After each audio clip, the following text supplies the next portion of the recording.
Bonjour, alors on a la chance d'avoir avec nous aujourd'hui Franck Désert, qui est un des bénévoles, généreux bénévoles du Hackfest, donc pour l'édition 2023.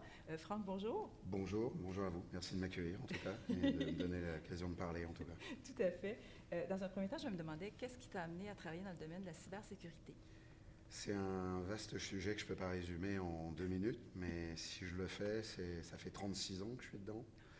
Je suis tombé dedans en 1986 quand j'ai vu le premier virus Brain arriver. Mes cheveux blancs me trahissent, c'est pour ça que je mets des casquettes maintenant en l'occurrence.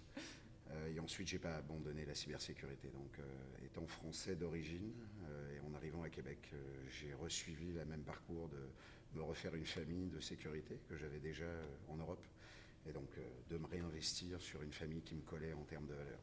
Le Hackfest, c'était cette famille. Donc, c'est pour ça que je m'investis en cybersécurité par défaut, parce que c'est mon métier, mais en même temps parce que le Hackfest représente ce que je pense que ça doit représenter pour la suite. Ouais. Tout à fait. Et ça fait combien de temps que tu contribues au Hackfest?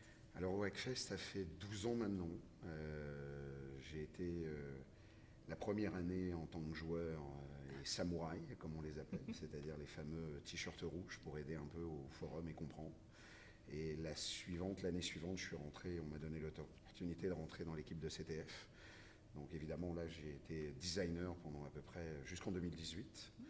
Et en 2018, j'ai pris la tête, j'ai cette chance de travailler avec des gars extraordinaires, donc j'ai pris la tête évidemment de cette équipe.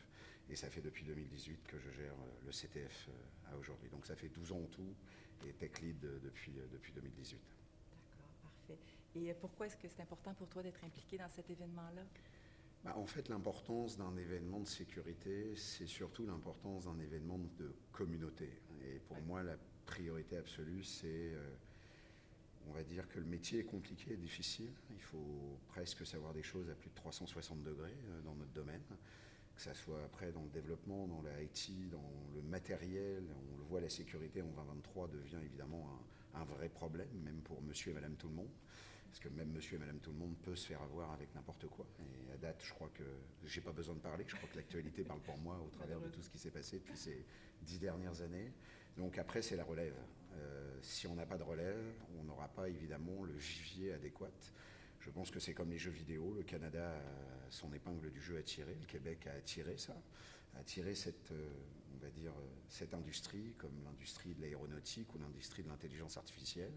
La sécurité, on n'a absolument pas à rougir. On est presque, peut-être pas aussi bon que les Israéliens sur certains points, mais je pense qu'on n'a absolument pas à rougir. On a une communauté assez forte.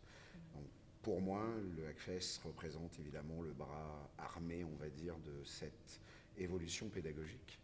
Et pour ma part, c'est vraiment la notion de se dire s'il y a quelque chose à faire de bénévolat et que ça soit utile autant pour mon métier que pour la suite, quitte à donner du temps, c'est de donner du temps aussi aux gamins et à la nouvelle génération qui doit aussi nous protéger par la suite, quoi. Tout à fait. Et justement, si tu avais un message à lancer à la communauté du Hackfest, ce serait quoi? La communauté du Hackfest, si c'est un message, ça va faire rigoler, au moins ce sera une bonne fois pour toutes, mais dans une vidéo. Je leur dis toujours, comme à la clôture et à la cérémonie de clôture, on a un métier compliqué. Donc je leur demande toujours qu'est-ce que veut dire le SSH. Donc évidemment, tout le monde dans notre communauté de sécurité sait que veut dire Secure Shell. C'est le Secure Shell qu'on retrouve dans Linux. Mais moi, je dis que non, c'est un acronyme qui est différent chez moi. C'est simplicité, sagesse et humilité.